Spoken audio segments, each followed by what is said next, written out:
So guys, this is the shooting location of Love Scout episode 7.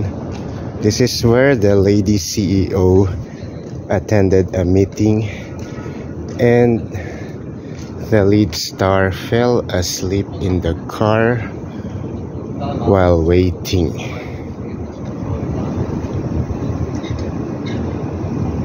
And then when the female CEO went out to return to the car,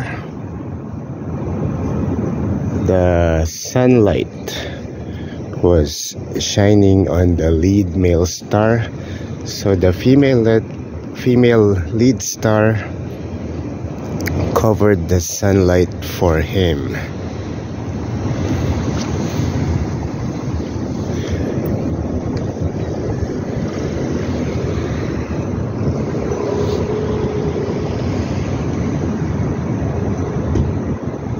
So this building is located in Insadong in Jongno district of Seoul.